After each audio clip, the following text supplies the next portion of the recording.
Good morning, everyone, and welcome to the latest Sustainable Food Places webinar. My name's Emily O'Brien. I work for the national charity Food Matters as part of the Sustainable Food Places team, along with the Soil Association and Sustain. I'll be chairing this session and keeping us to time. My colleague Sophia from Sustain is my co-host, and she'll be keeping an eye on the chat and hoping we don't have any technical problems that she has to deal with.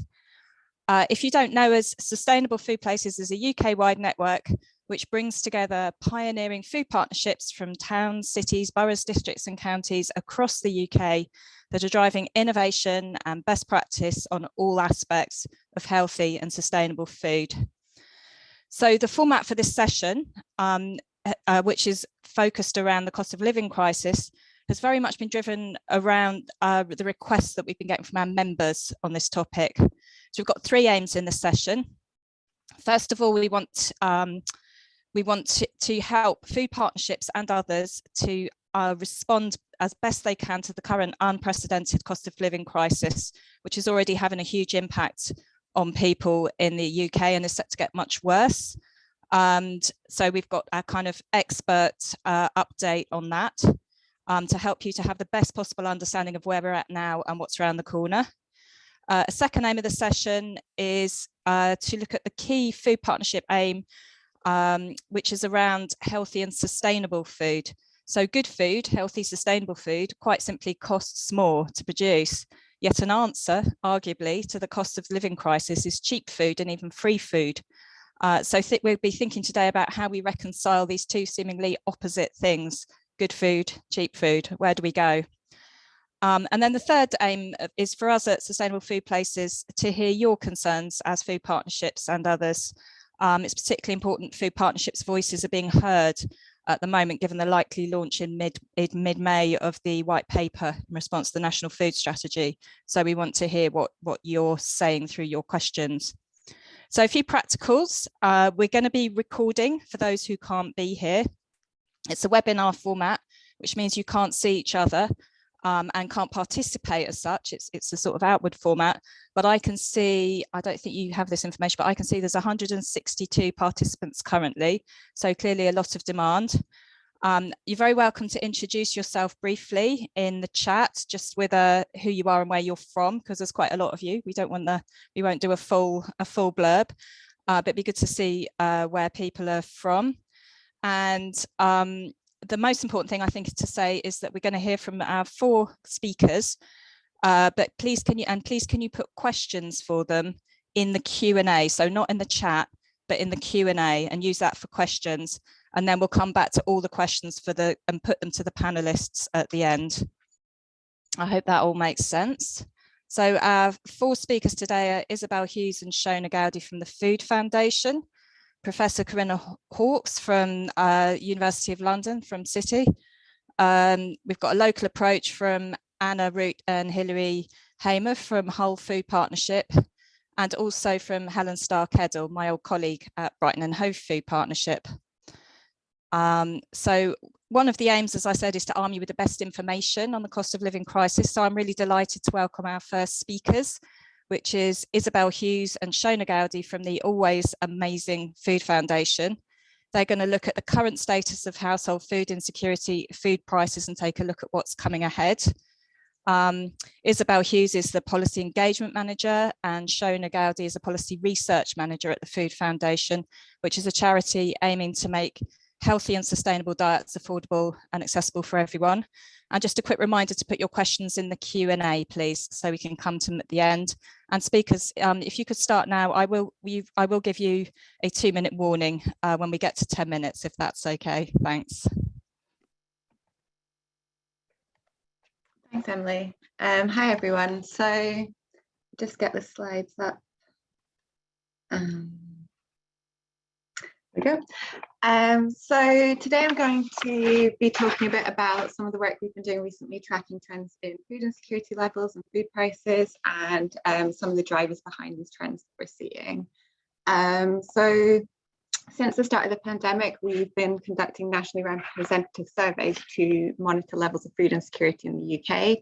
So to do this, we asked 3 standardized questions which capture experiences of moderate and severe food insecurity, which include things like having to have smaller meals or skip meals, being hungry but being unable to eat, and or having to go a whole day without food, all due to being unable to afford or access food. So we can see here the results from some of these surveys, which show that, so we can see food insecurity levels rose quite considerably at the start of the pandemic, and then these levels started to improve a little bit, but unfortunately have once again deteriorated. So the levels started to improve a bit as issues around food shortages and isolation preventing people being able to access food improved.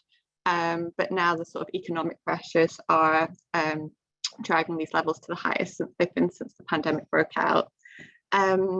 So our last survey, which we conducted in January, found that 10.8% of households have experienced food insecurity in the past 6 months. And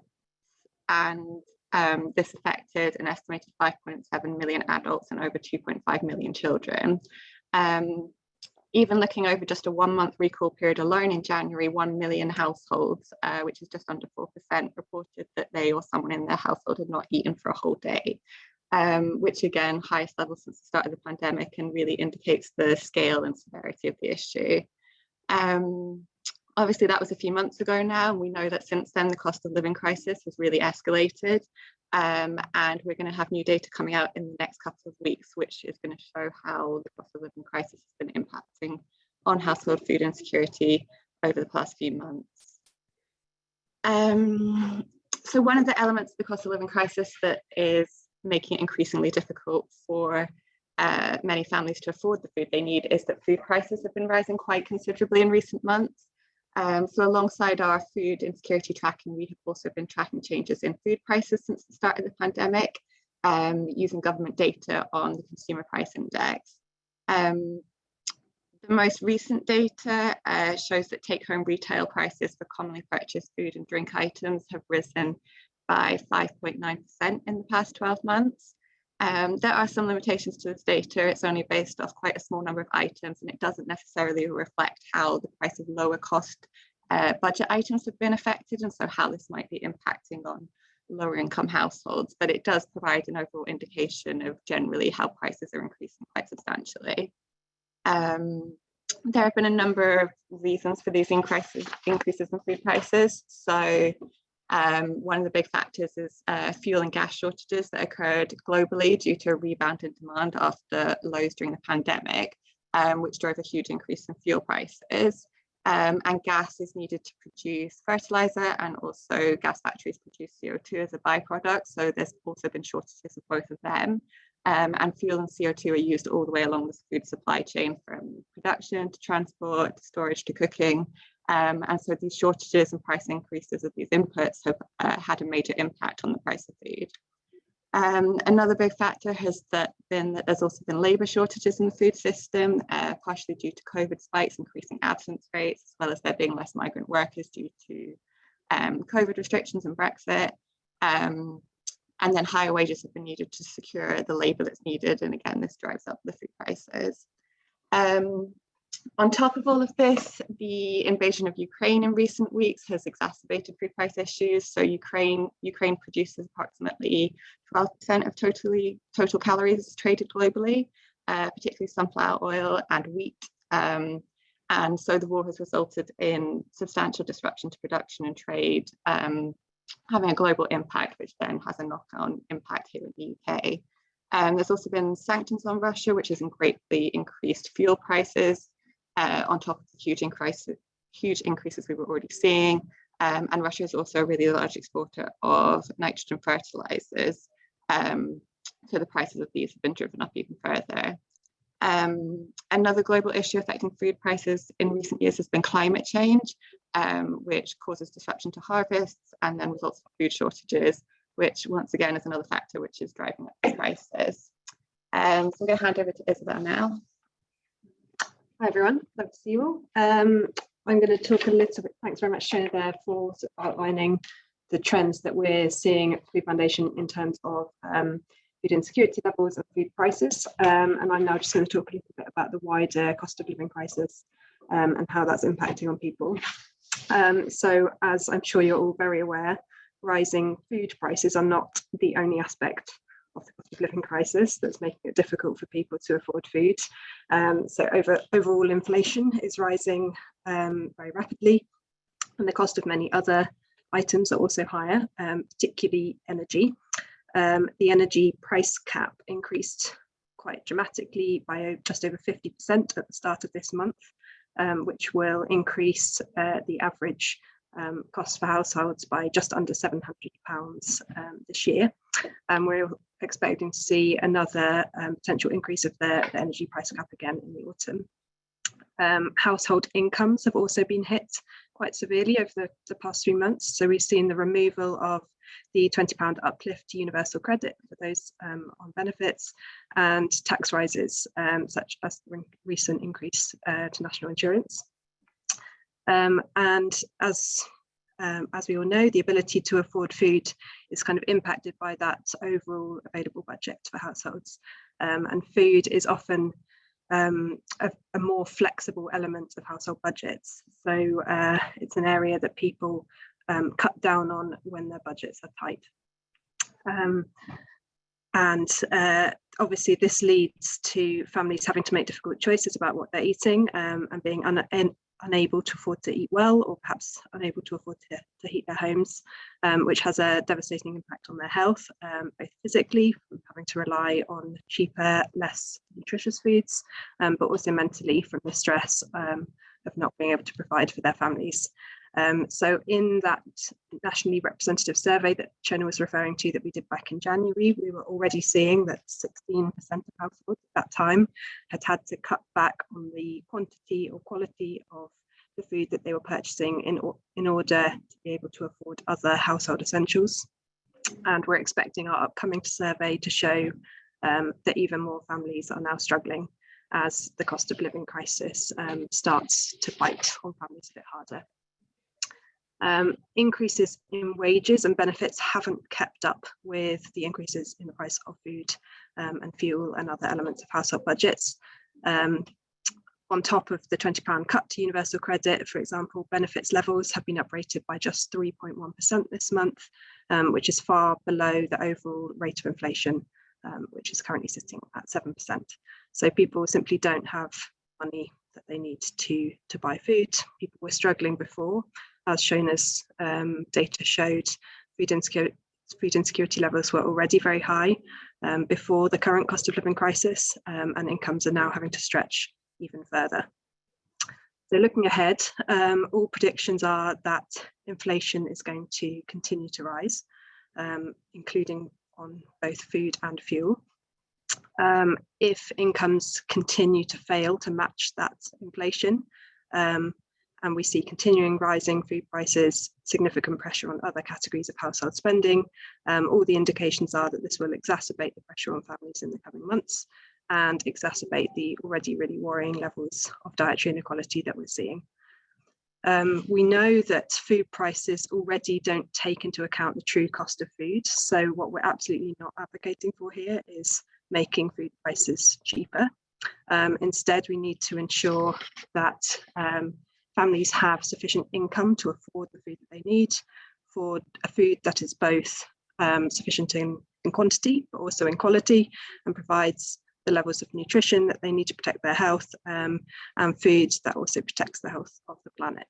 So to achieve this, we are advocating for the government to increase working age benefits in line with inflation, and for all employers to be paying their employees at least the real living wage. We're also asking the government to strengthen nutritional safety net schemes such as the free school meal scheme, whilst upholding school food standards, to ensure that all children that are at risk of food insecurity are guaranteed at least one nutritious meal a day. If you want to keep in touch with the work that the Food Foundation is doing in this space, we've got two key trackers that you can follow. So our food insecurity tracker and our food prices tracker. And also please do, of course, get in touch at any time if you've got any questions or want more information about the work that we're doing in this space. Thanks so much, everyone. Amazing, thank you. Such important research, scary, but so vital to have. And thank you for your precision timing as well. I was just about to give you a warning and you were starting to wrap up, which was amazing. So thank you for that. Just a reminder, if you have questions, if you're watching, please put them in the Q&A box so we can put them at the end. But I'm going to move on now to our next panelist, who's Professor Corinna Hawkes. She's Professor of Food Policy and Director at the Centre for Food Policy at City, University of London.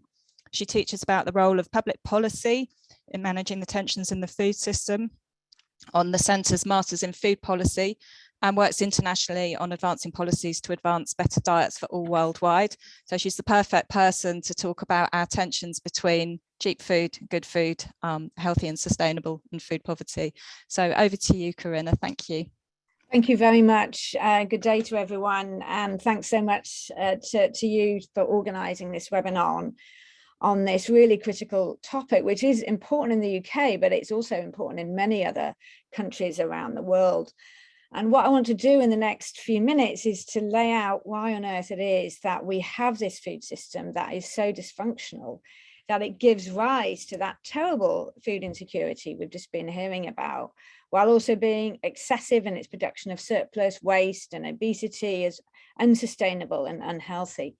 And I have to say, I always like to focus on solutions and what public policy and other things can do, but I think it is important to lay this out, to understand these causes, many of which, of course, you will be familiar with, in order to show us really the way forward and where we can be focusing as a movement, as a collective, our time and energy, about where the opportunities are, about the tactics we need to use, and also about where we have to accept that we have limits on our work and what we can do, and how we can articulate something different as a vision to unite us as moving forward.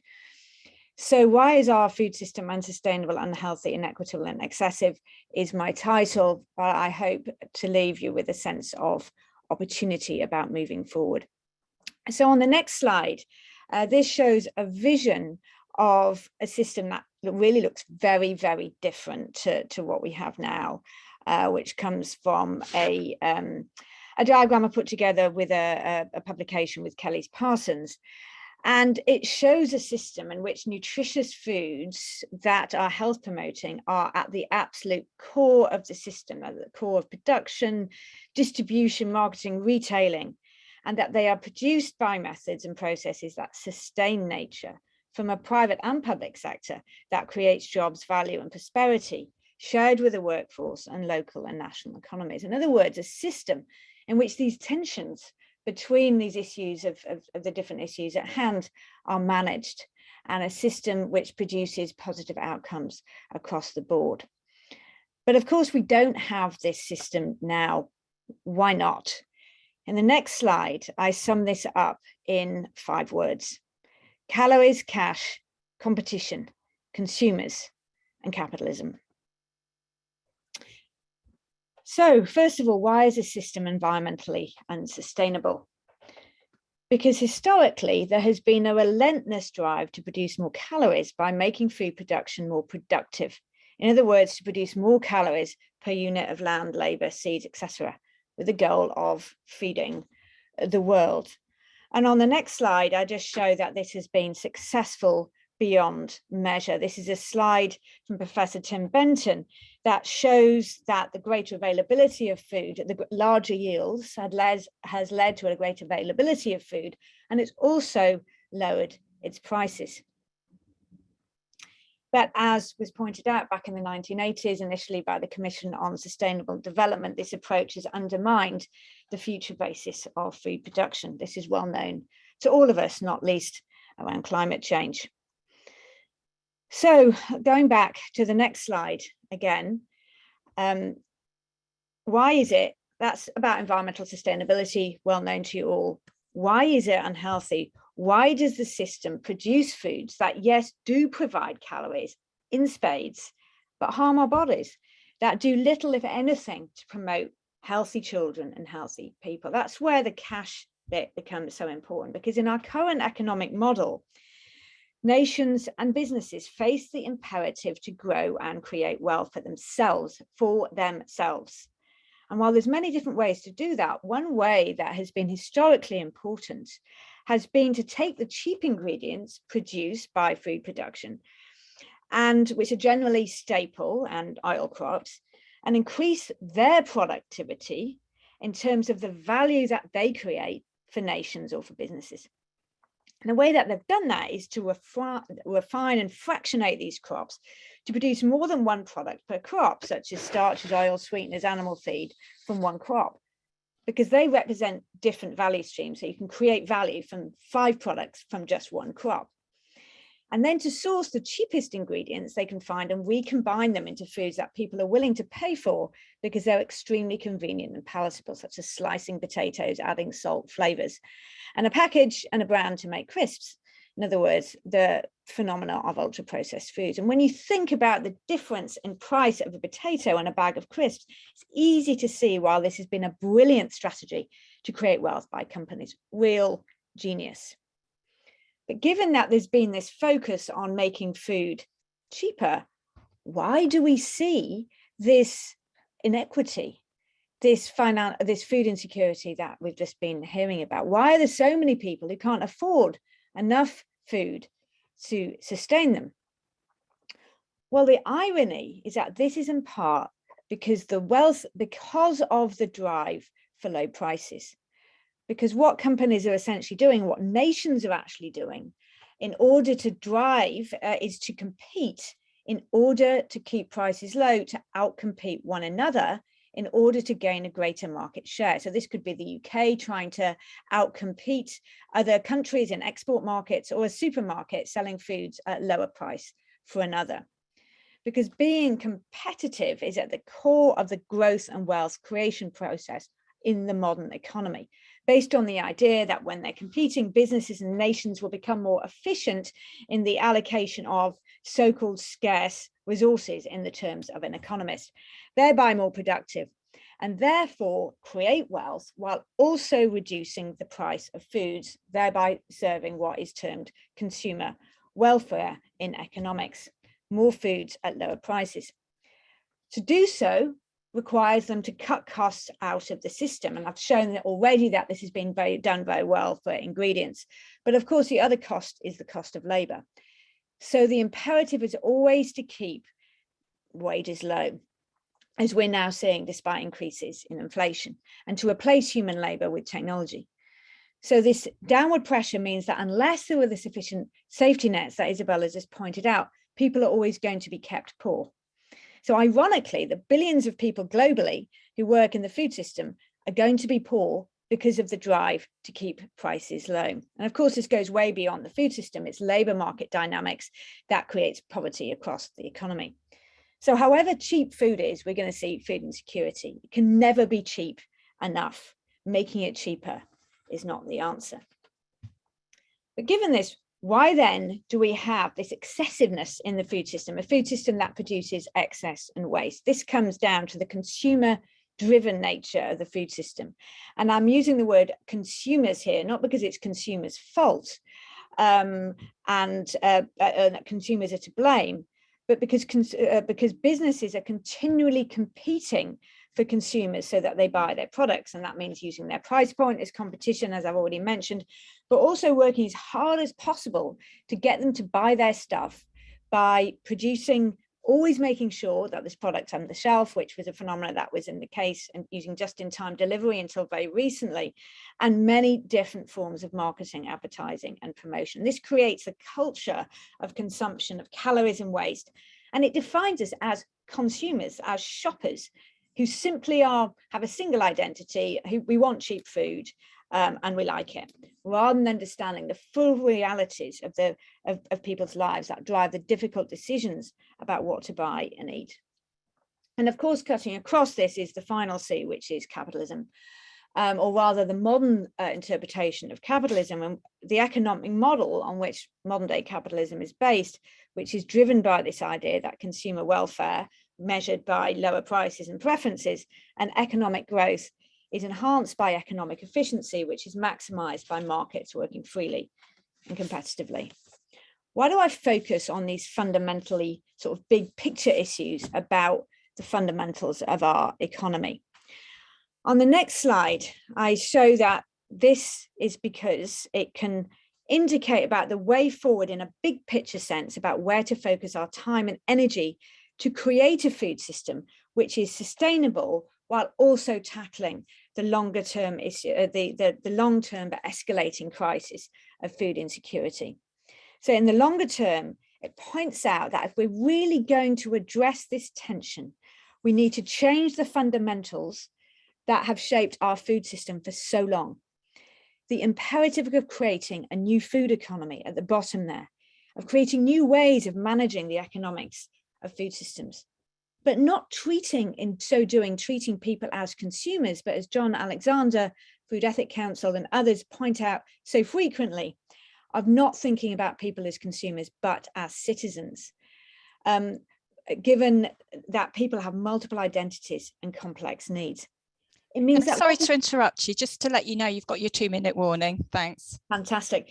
So that means that we need to think about how to recognize that competition has a role, but we need to escape the trap that it sets to everybody by thinking about cooperation and solidarity, that we need to generate prosperity, not necessarily by extracting value, but by working with wholeness and nature, and to rethink about the goal of the food system from calories to nourishing people. And on the next slide, I show that while this all might seem like the realm of impossibility, I think it does help us figure out where the opportunities are that we can be focusing right now. And on the next slide, I show around this is where I see the role of local food partnerships, such a critical role in testing out new models of this redesigned system, while recognizing limits. Overnight, it can't be magicked up that you can address food poverty with sustainable food. There are absolutely inspirational ways that that's going to happen and is happening over the short term, but over the longer term, it's going to take this larger shift.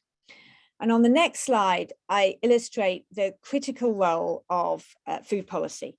That by setting it out like this, you can see all of these different realms of food policy that really matter in order to create that shift. But what it also shows is what is missing is the need to connect these different policy agendas across government for managing the different tensions between them and coherence, and the need really for a minister who is available to do that. And on my last slide, I'd just like to make quite a critical point about the current challenge in trying to advance this different way of thinking in the cost of living crisis. Because what the cost of living crisis does is it shows that the prices of food and energy are rising. And as I've just shown, the entire system was designed to try and keep food prices low. So it means that the system is failing on its own terms. The system was meant to produce low prices. So the high prices represent a failure of the system as it's meant to operate. So if you're a conventional policymaker, rather than thinking we need to redesign the system and think differently, you're going to think, well, in the past, the policies that were used to keep food prices low worked. So we need to reassert these old policies. We need to reassert competition and open trade and all of these things that have kept, and productivity and competitiveness, all of these things that have kept prices low in the past, which makes a very challenging environment in which to advance a different way of thinking, which is, in my view, why the role of those who can invest, funders and donors, is so important to fund entities like local food partnerships who are able to test out and start to think creatively about the different models that we need to see. Thank you. Thanks so much, Corinna. Really interesting overview there, and thank you for your calls to action there as well. We're going to now move on to some local approaches. So firstly, we've got Helen Starr-Kedel, who's my old colleague at Brighton and Hove Food Partnership. Helen's been working there for 10 years now. She's currently a project manager and has been working on sustainability and food for most of her working life, I should say, from voluntary to paid roles on farms, community gardens, community organisations to council food policy. Just a quick reminder to participants to put your questions in the Q&A so we can come to them at the end.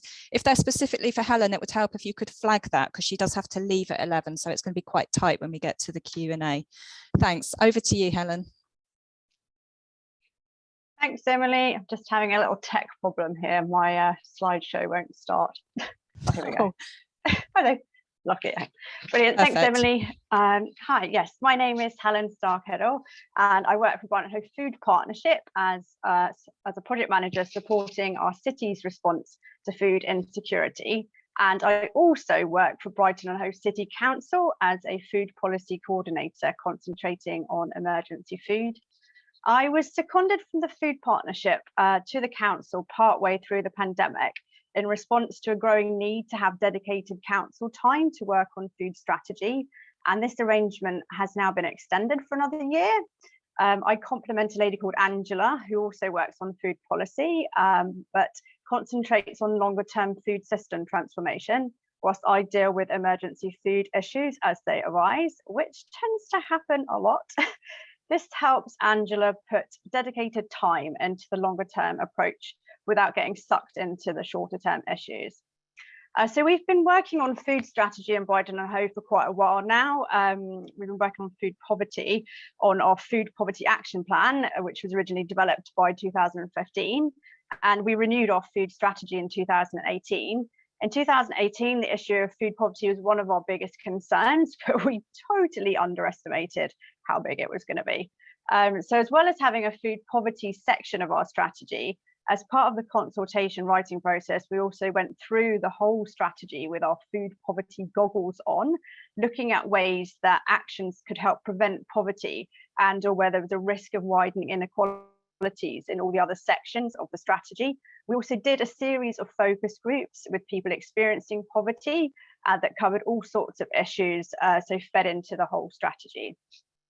This was really helpful because it helped to make clear the connections between food poverty and other food system issues, which is crucial if the agenda is to move to prevention. It got stakeholders who might not have previously thought about what they were doing in terms of food poverty, thinking about it, such as, for example, the Brighton Chamber of Commerce, thinking about what paying the real living wage meant. It also raised awareness of the links between poverty and the production and retail of food, of low-cost food, and it ensured that the surplus food and food poverty dilemma was acknowledged in the strategy. So with my food partnership hat on, the team and I support our city's emergency food network, which now has 44 organisations. We were 21 pre-pandemic and I think about 6 in 2013. Network has changed from just being straight up food banks to meal providers, affordable food projects, and more. We hold monthly meetings and we support organisations with whatever they might need, like help with fundraising or sorting donations. We have a surplus food network, which sources surplus food for the projects. We really listen to our members and they have been really keen that we take slightly more of a campaigning role now because the concerns of our sector don't seem to be being listened to. Because of this, fairly recently, we drafted a letter about the cost of living, which went to Rishi Sunak before the budget and other various people in the government. We laid out 12 points of what we wanted to see change. It was actually quite difficult to come up with these points. We wanted to piggyback on what was happening nationally. So we were looking at all the different national organisations and taking pointers of what they were campaigning about. But we couldn't find anything that dealt with the whole range of issues for our members. We really wanted to say that actually the cost of living crisis is affecting everyone, widening inequalities, and there needs to be many ways to address this. We kept on trying to cut it down to fewer points, and then our members added more. And then we're asking ourselves, like, should we frame our asks politically or honestly? We knew that we need to say that benefits aren't enough, but with a 6 or 8% rise, that's not actually going to prevent the people that we're currently seeing at food banks from returning for another week. So we were asking for the £20 universal credit to come back in as well.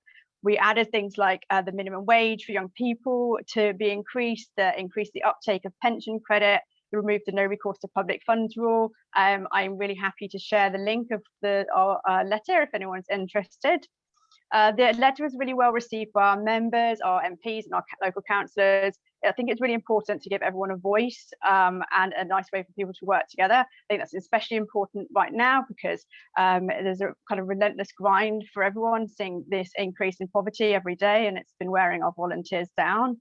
And even though only one of our points was addressed about the Household Support Fund, we will continue to work together to make our voices heard in this way. We're planning a campaign that will continue this year until the October budget, and we're really keen to promote any other national campaigns. At the beginning of the pandemic, we set up a cross-cutting COVID response team in the council called the Food Cell. This was joined by council staff working in different departments like adult social care, children's services, public health, etc., school meals, and key community organisations. The Food Cell meet monthly, and we have a risk register. This means that any significant concerns can get immediately escalated to key decision makers in the council. This means that voluntary organisations working on the ground have a direct line to be able to influence local decision making. And we try to adapt our policy and strategy to take account of the needs of the arising issues. So although this is was a COVID response thing, the Food Cell has been so useful for us that we're continuing this mechanism. What we're looking at now is that how we prioritise support, because we've only got a limited amount, to those that need it most and are most at risk of malnutrition. We're seeing people that, despite accessing all the support we can refer them to, money advice, debt advice, etc., we still cannot help them out of their situation, and they continue to need ongoing food support. I think it's at least a third of the people that access food banks need support indefinitely. We had a call just the other day from someone who cannot heat, nor can they afford to eat or even cook because the electricity is off. How do we help people like that? We're working strategically across welfare support to bring people from energy, food, and money advice together to see if there are ways that working that mean we can better support the community, and obviously prioritise cash first approaches. The sad fact seems to be that the need for emergency food is not going away. There are multiple factors that will affect our supply chain in future, such as climate change and war, unfortunately. And our next step is to put our food poverty goggles back on again to review our crisis and risk management strategies so we can be prepared for whatever might come, which will also be an intrinsic part of our planning for longer term food system transformation. So in terms of sustainability and healthy food, we have good food standards within the council. These are provided to the council contracts. We redid them last year, and we also increased it so that it's anyone that provides food at council-owned premises or street food traders or catering at events. People wanted it to be more specific, so a term like better meat wasn't specific enough. It needed to say like exactly what welfare standards you'd be expecting. And we're also hoping to develop a dynamic procurement model for the area. We were really fortunate at the Food Partnership to get some funding from the lottery to be able to set up 9 new affordable food projects last year. These are membership-based schemes running along a similar line model to our local pantry, where people pay a small amount of money to be able to shop for a larger amount of food, mainly sourced through surplus supplies. One of the things that we were really keen to do was to use the collective membership money to pay for local sustainable food sourced from farms. We're also exploring models involving pay it forward and making savings using bulk buying. This was working really well last year. However, as pilots sometimes do, it's hit a few problems. The main one being that we cannot procure and transport the food cheaply enough to make it viable for the projects, for all of the projects, whilst paying the farmers a fair price. The cost of living increases mean that food and transportation cost more now. We're also finding enough people to pay it forward is more difficult because the cost of living is affecting everyone. So I think that the basic issue here is that someone somewhere along the line has to subsidise the food, whether it is through voluntary organisations getting grants or people making donations or any other means. It cannot be sold at the price that it is produced at because the people struggling to afford food are struggling even to pay for supermarket items, and we can't, nor do we want to compete with the likes of Lidl and Aldi, who've been working for years to work out how to make the food cost the cheapest amount possible. So we're still working on this, and for the moment it means that we just have a few key items in the stores that are sourced very sustainably, such as eggs and some veg. We're working on a review of options about how we can increase locally produced and more sustainable food choices at the projects, whilst we're also running a project to connect the members to their local farms to talk about where food comes from.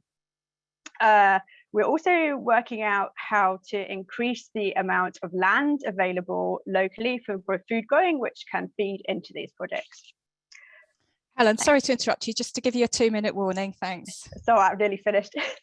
Thanks. So I think, whatever happens with all of this, the networks that we've created through working together at the Food Partnership over the years have created a really great foundation to address the issues, and the food strategy has given us a really great framework to continue to mitigate them.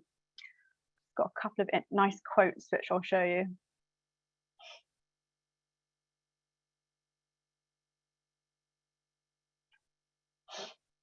Thanks, that's me done. Thanks, Emily. Thanks, Helen. And it's great to hear about what you're doing on the ground there, both in terms of influencing the big policy stuff we were talking about at the beginning and also the practical on the ground stuff. So thank you for that. Just to add for people who are talking in the chat, we will, from Sustainable Food Places, will send around Lucy's paper. Lucy Antal has offered to share a paper which is about how food surplus isn't the answer to food poverty. And there's a lot of interest in that, but you don't need to put your emails in the chat. We will send that around to people who are on the recording. And we will also, I believe, be able to post that when we on the Sustainable Food Places website when we post the webinar, and we can also put the slides up, which has been another request. So just moving on then, we've got next we have the local approach from Hull Food Partnership. So I'd like to welcome firstly Hilary Hamer, who's the chair of Hull Food Partnership. She holds an MSc in food policy and has previously worked as a food scientist and professional cook. She's passionate about supporting local communities and businesses that grow and produce food, and is dedicated to improving access to good fresh food in cities and in both the urban and rural populations. And we've also got Anna Root, who's the development officer for Hull Food Partnership. She's worked in the nonprofit sector for almost 20 years with a focus on social justice and community engagement. And she wants everyone to be able to enjoy good quality food, regardless of income or background. And just a reminder, in case anyone's joined late, if you could please put your questions in the Q&A, and then we'll come to them at the end. Thanks. Over to you, Hilary and Anna. Are you having sharing problems? Yeah, I'm having sharing problems. It keeps quitting. Can Sophia okay. share it for us, please? Sophia, are you able to share the slides, do you think, on behalf of Hull? Here we go. Thank you. Thanks, Sophia. Good morning, everyone. Thank you very much for all the fascinating stuff that you've all talked about. I think we're all very familiar with both the news and the rather extraordinary times we find ourselves in. I'm so old now, it gets a little, you want to just go away and hide your head under a rug somewhere. But we live in strange times, and it might be said that our food supply system is suffering at the moment what might be called a perfect storm, for those of you who remember George Clooney. What we need to know and we need to think about is that all food is underpinned by oil and fuel production, whether it's transport or production or processing or packaging. And with the prices of fuel and energy, as we've all been talking about, this is a really big issue. So this is, Bella rang me last week, and this is going to be, in the title, says about the role of public procurement and local campaigns. So on the next slide, please, we'll look at what we've got.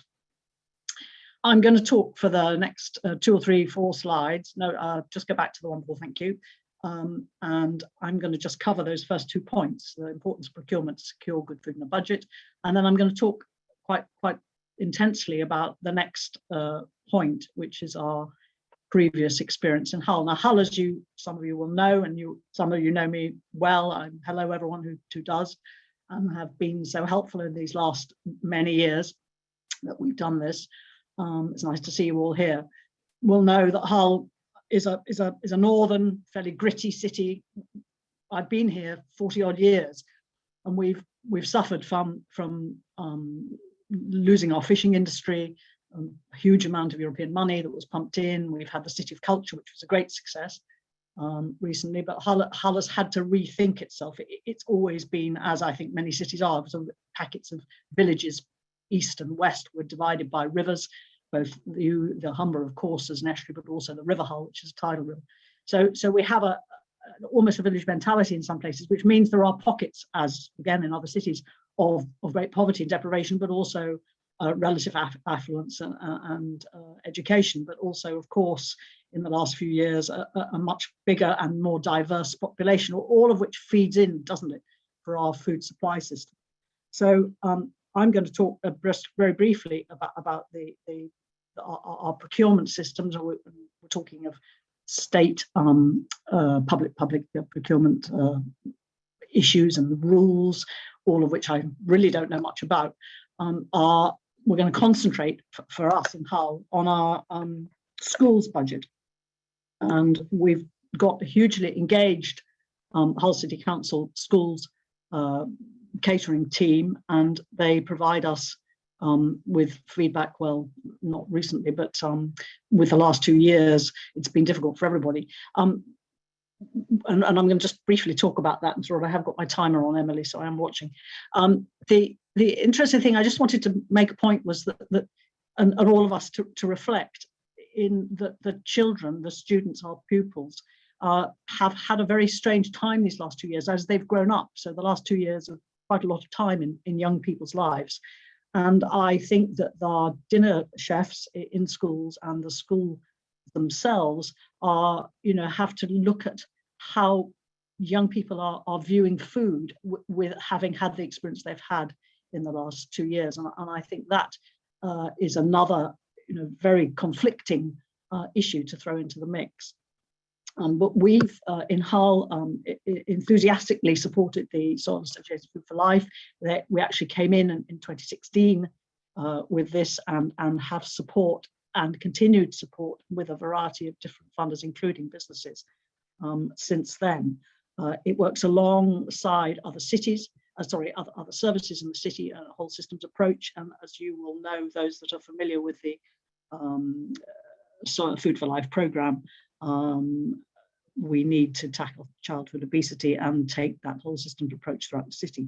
And so we do think with their recent report, this is the Food for Life report, which we have a link to later on, has shown, thank you for that, next slide, we think that it's made a significant impact. More than half the schools in Hull are certified by the Food for Life Served Here, which recognises food quality, health and animal welfare. You can read the slides too.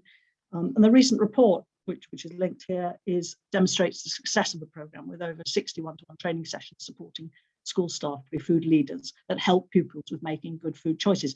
I'm a bit of a maverick here, but I reckon that if you can change young people's lives in the way that they view food, in the way that they know where food comes from, they understand food, they like food, they want to eat it and want to eat well, whatever well means in the context of that particular individual, then you've possibly going to change their life chances forever. And I think that's really important. I think that as adults, we all have different ways of looking after ourselves and feeding ourselves, and whether it's a routine or whether it's with work, or whether it's the things we have to do with families, and where some people are working 2, 3 jobs, maybe 4 jobs, and dealing with really difficult circumstances, and you feed yourselves. It's not like top of your agenda. It really isn't.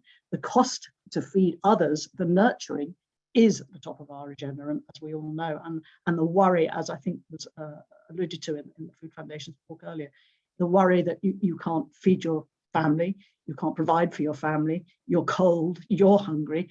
It is, as I said, a perfect storm, and I think that's really worrying. I'm very keen, as others will know, to feed at the point of need. And that's why we're actually welcoming a new charity in Hull that is going to feed people. Anyway, so Hull City Council serves 48 schools. We've achieved the silver award, and one of our schools has achieved the gold award in Hull, which is fantastic. And very briefly, next slide, please. I'm sorry, I'm taking time up. We did have a really innovative system, but way back when, 2004 to 2007, big report, evaluation report. I was involved very much on the periphery of this, and what happened and how it happened we provided free school meals for primary children. And I think this was a really important and sometimes forgotten about scheme. The council changed colour and that scheme was cancelled, but it was a vital way of providing good food for primary school children. What would be really interesting in a retrospective research would be to go back to those children that were exposed to this free school meal scheme and see if it had impacted on their life now as adults, as they will be. But maybe, as I believe is happening in Newnham, this is the sort of approach we need to do as a local city. We're moving to a food strategy. This is what we're trying to do. This is what we're trying to embed. We need the whole city to be involved with thinking about how we're going to match this need for our young people coming through. And it's going to be difficult. But Anna will talk about food strategy, and that's on the next slide. Anna. Thanks, Hilary. So we began to look at developing a food strategy at the beginning of last year, and it anticipated the recommendations of the National Food Strategy, which proposes a good food bill that advises local authorities in England that they should develop food strategies developed with reference to national targets and in partnership with the communities they serve, emphasising the importance and positive impact of local policy action on food. And locally, it's important to think about food differently because Hull as a city cannot produce all of the food that's required by its residents. Hull's got a very tightly drawn city boundary, but it's surrounded by agricultural land in the East Riding of Yorkshire. So our supplies in the city must be constantly sourced from elsewhere. And whilst availability has been taken for granted, this reliance on food from external markets makes Hull really vulnerable to supply chain shocks due to climate-related events, logistical, political, or economic issues. So we've begun consulting with residents to understand what's most important to them when it comes to food and what challenges they're facing. And you can see some of that initial information we've started to analyse on the slide here. And from this, we're going to produce food strategies to tackle the intersecting issues of diet, inequality, health, social cohesion, employment and economic well-being, as well as address the climate crisis, or at least try. Next slide, please. And I just saw this tweet from Jack Monroe earlier this month, and it's interesting to note that she spent just over 20 quid on this food shop, but actually it was after Asda reduced its smart price range prices again, because they'd been going up, and she kind of made a fuss about it, and then they reduced them. So she's managed to get all of this food and then have to do the effort. And no one really appreciates the sheer physical and mental energy expended just by being poor. Scarcity in the book, Why Having Too Little Means So Much, means that it reduces intellectual bandwidth. So if you have to worry whether you have food for dinner that evening and for the rent on Friday, you become too exhausted to think about anything else. And such stress can permanently affect the development of your children and yourself, and it becomes cyclical. It's not bad choices that lead to people to be poor, it's poverty that leads to bad choices. Yep. Next slide, please. So this is why in Hull we've established the Hull Food Inequality Alliance, and you'll see Jan Boyd from EMS has been putting some comments in the chat. She's one of the members, and they do absolutely amazing work in Hull. Sorry to interrupt, just to give you your 2-minute warning. Thanks. Thank you. We reconvened the Hull Food Inequality Alliance in December 2020. It had been in existence in the past, but had been dormant for a while. And that was in response to the need to gather together the organisations that had led on the pandemic response. And working together, we aim to avoid adding more strain to stretch daily operations. And to do this, we're developing a food poverty action plan for Hull, which will feed into the development of the local food strategy as well. And it means we have a joined up approach to tackling poverty in the city. Next slide, please. We work with young people to develop the Nurture All website, which is the dual purpose of being a call to action for food justice, as well as a resource to demonstrate what's happening in Hull already and what else is possible. This will showcase our campaign work on projects such as Veg Cities and the Summer Eating Challenge, which will encourage children to eat more vegetables. And we really wanted to emphasise the need for a community response and giving people a voice in what is happening to them, as well as being a shop window for sustainable food businesses and organisations in the Hull area. Next slide, please. So this time last year, talk was very much around building individuals' resilience and to reduce reliance on food banks. However, resilience requires that you have innate resources to draw upon, and recent months have shown that those resources have dwindled substantially. Locally, the available food offer from Fairshire has reduced considerably as food prices rise and supermarkets adjust their use-by dates to counteract the impacts of supply chain issues. Since the £20 uplift in universal credit was removed in October, we're finding that even more people are asking for support, and even those volunteers who once helped out and are finding it hard. So coupled with rising fuel and food prices, we need to reframe the narrative away from resilience and towards resistance in a way that empowers people. This means we have to broaden our horizons beyond the hyperlocal and fully utilise the national networks that are in existence, as well as those that are just forming. Discussions with national organisations such as Food Cycle has now led to the launch of a weekly free meal offer to residents in Hull, using fresh fruit and vegetables that would otherwise go to waste, and ensuring that families in need have at least one hot meal a week. Hull is also part of the Transition Together network, which supports people to connect locally to build more sustainable and equal communities where we have control over our day-to-day lives. Hull enjoyed its status as a city of culture and continues to be a city of sanctuary, as well as a pioneer fair trade city. So it makes sense that Hull would also become a right to food city, ensuring food is properly treated as a human right and calling on the UK government to incorporate this right into domestic legislation. Thank you. Thank you. Thanks, Anna. Sorry, was that you finishing? That was me finishing. Excellent. Precision timing. Yeah, I know. Sorry to be so bossy around time. Just important to leave a little bit of time for the panel discussion now. Helen, I know you need to go really shortly, so it'd be really helpful if perhaps you could pop your email in the chat before you go, because I can see there's been a couple of questions for you. And I might need to just let my dog out in a second, so excuse if there's a bit of barking going on. So the first question, hang on, give me 2 seconds. I need to just sort my dog.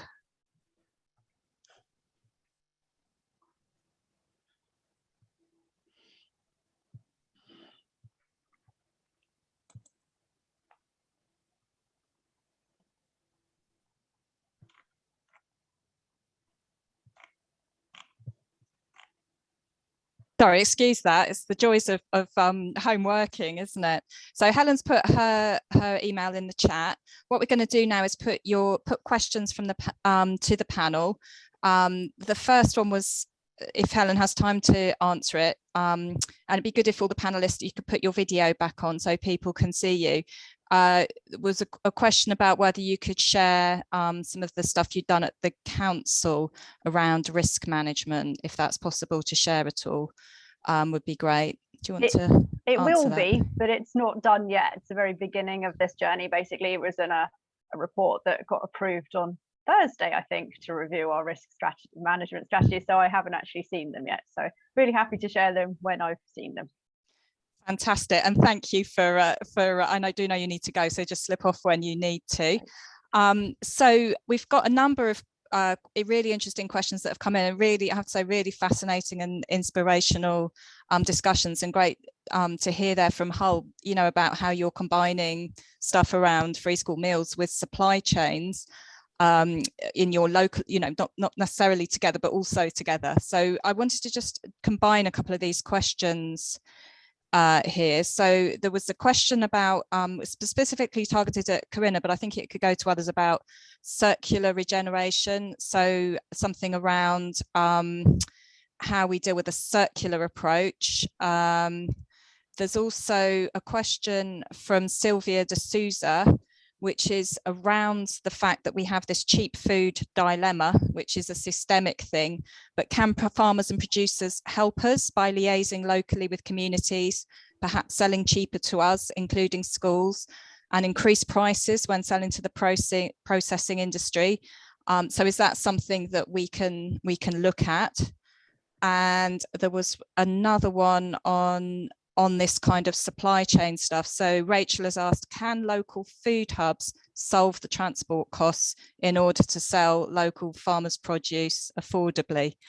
So I'm going to go to Helen first, because I know she has to leave. Sorry, I've got to go, but I just want to say the trouble is that, you know, farmers, they really don't make very much money anyway at all, like if you look at the incomes of farmers. So I think sort of asking to make the cost cutting bits at that point would be very challenging, and I would kind of feel quite morally against it, I think. And I think also the trouble with the transportation is that, say, imagine like the cheapest way you're going to transport someone is for a volunteer to go and get it, basically.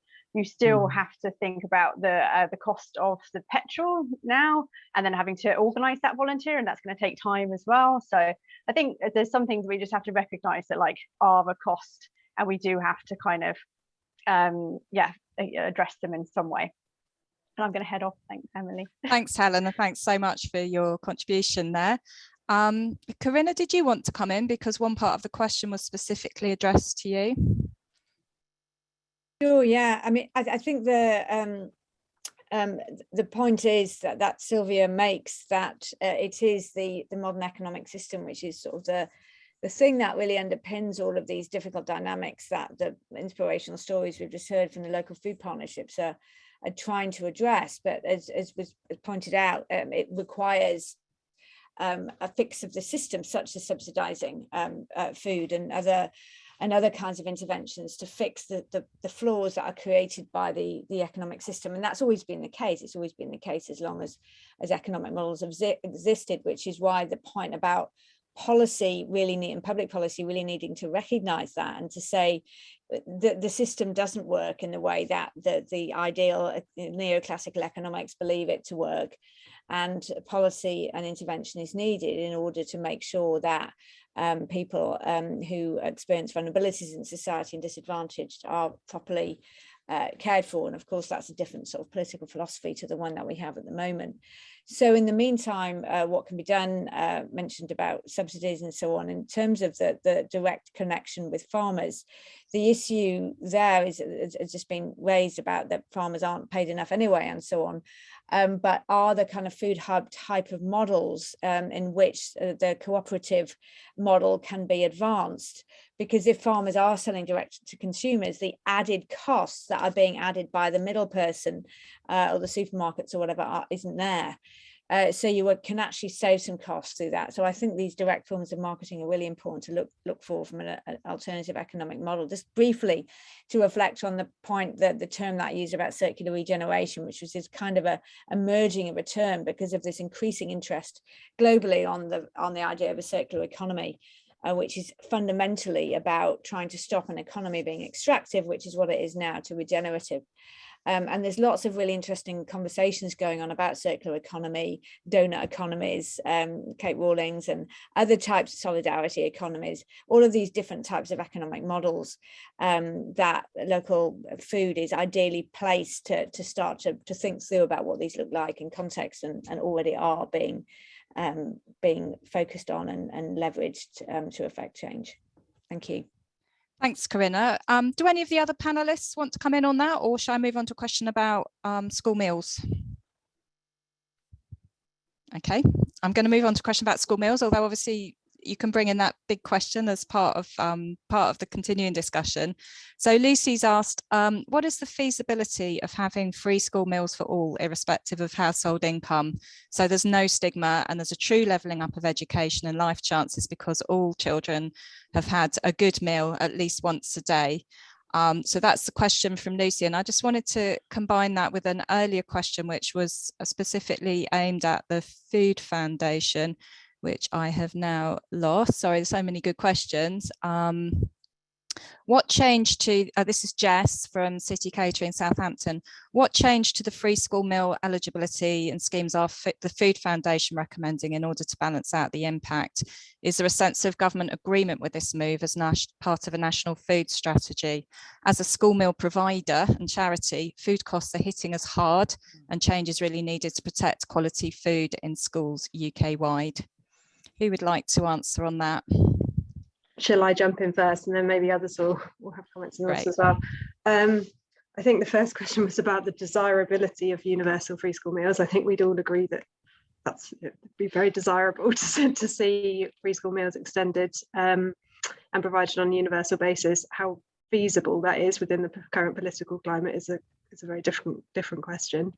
The Food Foundation has been increasingly shifting towards calls around universal, and as have several other organisations in the sector. We think that given the light that the COVID-19 pandemic has shone on health as a real issue, that actually there are some really compelling arguments that we can make around the benefits of universal provision from a health perspective, as well as talking about, of course, the benefits free school meals can provide in terms of providing a safety net for vulnerable children at risk of food insecurity. The National Food Strategy recommended an eligibility threshold of £20,000 after benefits. I think there's a general feeling that given the increased pressures that households are under at the moment, given the rising cost of living, that might be a little bit low. At the moment, we're calling more generally for expansion of eligibility. If you were to really try and pin us down, we would probably say expansion to all households on universal credit, but really expansion with a view to universal in the longer term. Fantastic, thank you. Did Hull want to come in on this? Because obviously there's the national policy ask, isn't there? Which is, and then there's also what we can do locally. And I know you've done a lot of work around this. Obviously, there was the pilot project from 2004 to 2007, which is a long time ago now. I think a much better model to look at is what the London Borough of Newham have been doing. They've got a well-established universal free school meals offer to 66 schools in the Eat for Free scheme. So over 90% of children at Key Stage 2 have a school meal, and the standards developed around Eat for Free cover health and wellbeing, education and community wealth building through maintaining jobs in the local economy. And to do this, they invest 6 million, but the 14 million spent on meals by primary schools is anchored within the borough.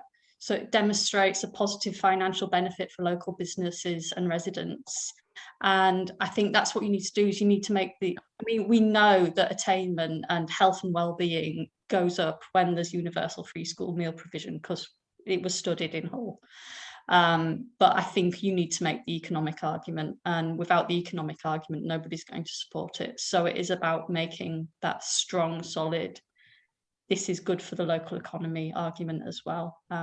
And I would advocate for universal free school meals because it destigmatizes free school meals as well. That's my take on it. I don't know if Hillary's got anything to offer. No, I would totally agree with that. But I also think too, using the schools as hubs of good practice and good food is something perhaps has not been done a lot. But back in going forward, the using a school as a centre that gets known for good food, can you involve families? Can you have the adults there at the same time? Can we feed people once a week? Have an event every week that includes good food? All those are things that you use where the food is in the first place, and so it gets accepted. It's changing. As we all know, it's changing the mindset of where good food is. We've got Food Cycle coming in. Anna put it on the slide, the last slide, in the end of May, and that's going to provide hot food in a hyperlocal area. I'm really interested in feeding people at the point of need rather than giving people packets, which, as we all know, is one way of doing it. But I think that providing hot food for people to eat at the point of need is absolutely fundamental.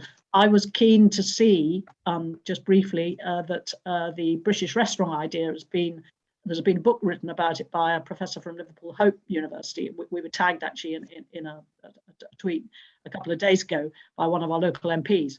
And I've been banging on about it for years, because one of the things that happened in the Second World War was setting up hot food places for people that were blitzed out or bombed out of their homes.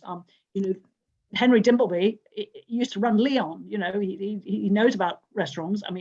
Commercial restaurants, but why don't we have a new way of thinking for providing subsidized hot food for everyone?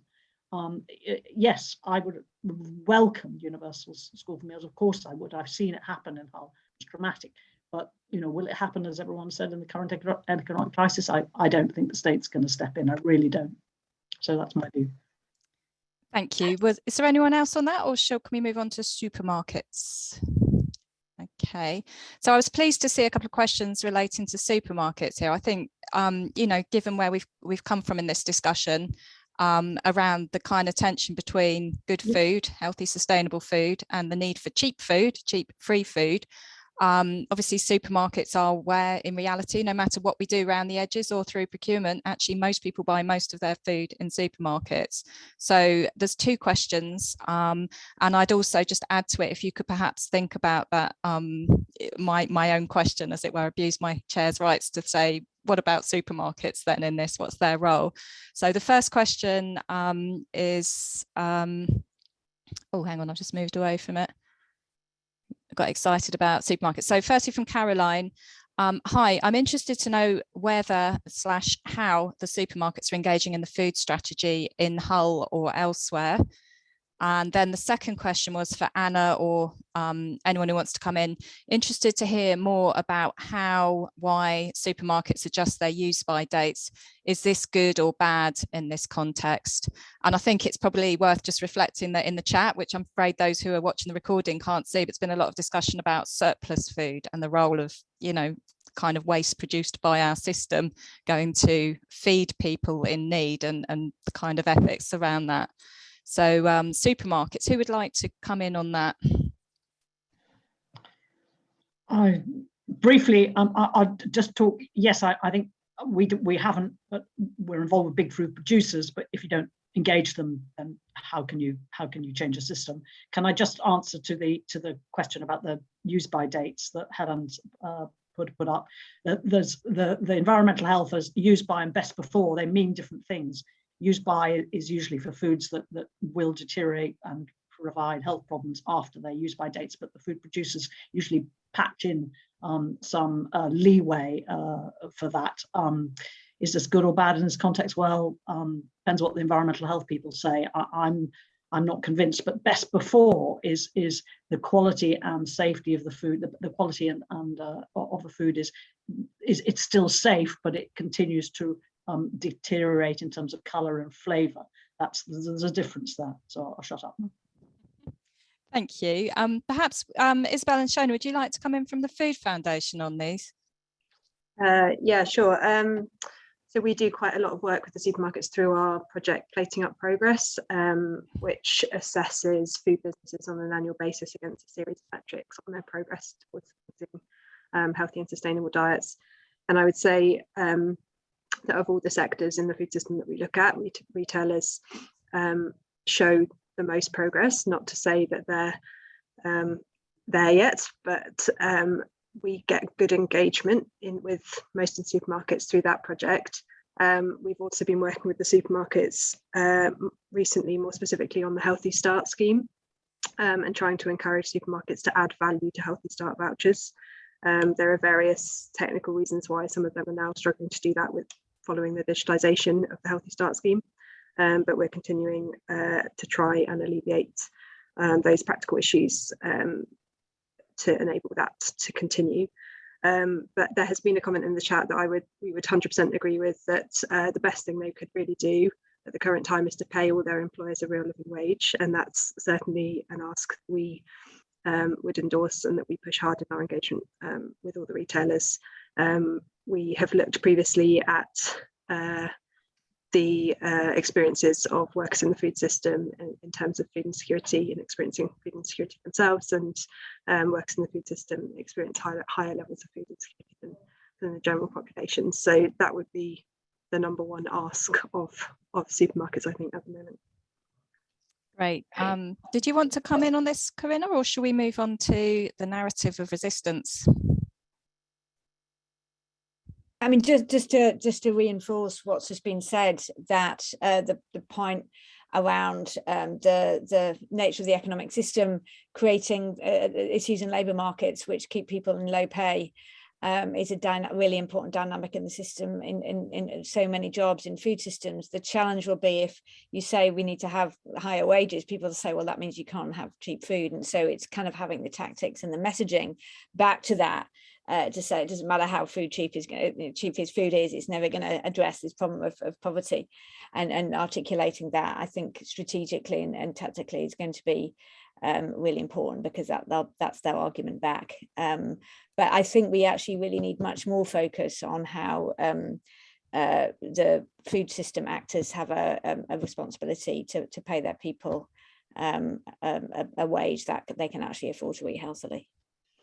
Thank you. And I think it's always, you know, it's come up through the chat and through today that actually it's the supreme irony, isn't it, that it's lots of the people who are working in our food system, whether that's from farming or food processing factories or in retail, in hospitality, often it's those people that are experiencing food poverty. So I think it's another one of our tricky dilemmas we have on the table today. And there's been I just want to add to that. There's another group of people, which is very poor people in lower middle income countries, who are growing and working on farms that export grapes and things like that to this country. And so this is an international issue, and those people really matter too. Absolutely. I'm smiling because we can do nothing else, but we're also exporting our problem to offshore is something I'm hearing. And it's also been flagged in the chat as well about the tension between local food larders giving out free ultra processed food going from supermarkets, surplus versus the health and well-being agenda and the food waste agenda. And, you know, there is a real dilemma there. I'm just going to ask, we've got another 5 minutes, so I'm just going to ask a sort of another more general question. So I think I would like to just hear your thoughts about local action. Obviously, food partnerships are uniquely placed because they bring different bits of the food system together, which, as we've heard so clearly, doesn't happen across the food system very easily. One way this has been put is about, I'd be really keen to hear more about the narrative resistance and what this means to you. I think there's another more general question, which is from Beth. And then Eleanor has asked, to what extent can the food system be fixed or improved on a local level to achieve desired outcomes? And I think that echoes my own question, which is, what can food partnerships do to fix this dilemma? So who would like to come in first on that tricky challenge?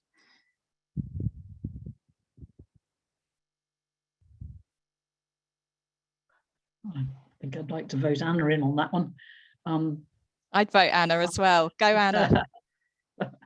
I keep hearing the word resilience, and I've been hearing the word resilience for the past 2 years at least.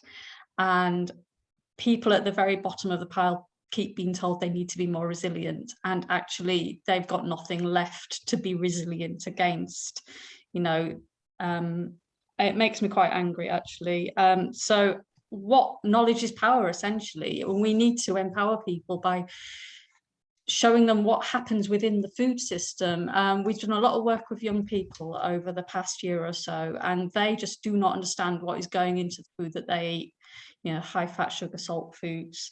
And we did some detailed work with young people who have special educational needs, and we took them through the nutrition elements of what's in the food that they're eating, and then we got them to pick food that was grown on our local urban farm and then make soup from it. And some of them wouldn't eat the soup that they'd made themselves, and they'd seen the ingredients that had gone into it, and they'd rather go and get a Monster drink and have 2 of those for breakfast in the morning. And if people are not educated, and I'm not talking in a school or anything like that, to understand how they're being exploited as human beings by the food system, then I don't know how they're going to be able to kind of articulate and fight for themselves. So I think that's some of it. I'm probably not speaking very clearly, but yeah, I just get the red mist descends when I hear the word resilience. And yeah, the food system, obviously, as Karina showed us, is completely unfixable, it seems, at the moment. But that doesn't mean it can't be fixed. It just means the current brokers of power that leaders at the moment are not willing to make those changes. Great, thank you. That's it from me. I think actually that, and again, I will be brief this time, but I think actually we all really need to get angry. I've seen an awful lot of very serious people looking intensely worried, but we really need to get angry. I'm really angry, and I think people are so bewildered by what's happened and what is happening to them. It's this passive aggressive stuff that is really difficult to deal with, and food is so fundamental to all of us. And I think we need to get angry, and we need to start to shout about it. That for me is the power of our networks too. Yeah. Thank you. Could I just come in here briefly about the word fix? I think it can't be fixed, but it can be redesigned. When I'm listening, you're just incredible work that's being done here, that actually the work that is being done by you guys, I think is more powerful than you think, in terms of creating a narrative about what these kind of models can look like. And that there is a huge global conversation going on now about redesigning capitalism in the economy. The Financial Times, the World Economic Forum, the World blah, blah, blah. There's a big conversation. And what you do is at the small scale, but it has huge implications for that big conversation. So you say, what can local partnerships do? Be out loud and proud about what you're doing. Because it's more radical and it's more important than you think. I don't just mean for the people that you serve, for whom it is really important, but in terms of the ideas that you have as creative people, of what this kind of new economy, of what this new system could be redesigned to do. That's what you're building, and to really sort of be out there and clear about that, I think is important, and it is an important role for academics to tell those stories at a different level. But fundamentally, it is about saying, we're going to think about this in the big picture and understand that what we're doing is actually trying to redesign something in a big way, and we're going to try and build up that evidence to really show the way. I know it might not seem like that when you're inside it, but it is that, and this idea of redesigning something from an economic perspective, as I said, is a big discussion, and that the food movement needs to be an important part of. Thank you. And then Isabel and Shona, did you want to say any final words? It doesn't have to be directly on that question, but a few final words. We need to wrap up shortly. Yeah, of course. Thanks, Emily. Yeah, related to that question, I mean, the Food Foundation does a lot of sort of tracking, evidence building, research work, but I think that the times when we see real shifts in views and opinions are when the young people that we work with sit down face to face with policymakers and explain to them directly what it is that they've experienced, and how that's made them feel, and what they think needs to change. And I think, actually all of the local partnerships that are represented on the call today, you've all got relationships with people who are at the hard edge of this cost of living crisis. And I think that the most powerful thing that you can probably do at the moment is try and facilitate those conversations and get your local MPs and your decision makers face to face with people who are really struggling right now. And that's what's really going to change minds. Brilliant. Thank you all. Thanks, panelists. You've all been amazing. I'm hearing some really strong messages around the power of food partnerships, both to be part of a system redesign at a local level, and also part of the policy influencing, whether that's locally or nationally, as the Food Foundation have just set out, and indeed the power of food partnerships as a network as well. There's a lot of us now, so we can use that voice. So that leads us neatly on to say that one of the follow-ups from this, we're hoping to produce some kind of blog or similar type of kind of toolkit type thing, which we will circulate, which pulls together. There's been quite a lot of sharing of resources and reports. We'll make sure there's links to those. There were also some questions about the methodology for the Food Foundation's amazing research, which we've been told in the chat to refer to the website. There's quite a lot of information about their research through their website, and we'll put a link to their website in that as well. This webinar will be on the Sustainable Food Places website, where there are many other previous webinars, including on these kinds of topics. So do have a look. If you don't get it already and this is of interest, do sign up for the Sustainable Food Places newsletter as well, which you can do through our website. You get to hear about exciting webinars like these, some slightly more interactive ones as well, specifically for coordinators, where you get to have more of a chat.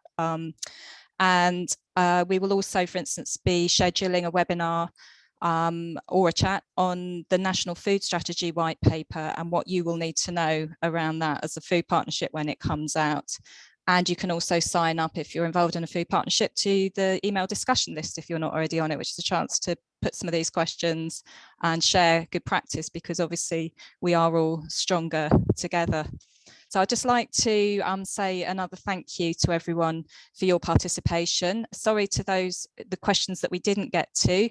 There was a specific query about Cornwall food partnership, and I should say in Cornwall there is a move to have a food partnership. There is one, but it's applying for membership currently. So if you're not already connected, to do contact us at Sustainable Food Places, and we can help to put you in touch. And I think that's most of the questions done, but apologies to those we didn't get to. We will try and answer some of them through the blog if we haven't been able to do so here. Thanks again for all your time, and take care, all of you. We can't fix this, but we can do our best on a local level, and we can be informed. So hopefully we've got some of that today. Bye.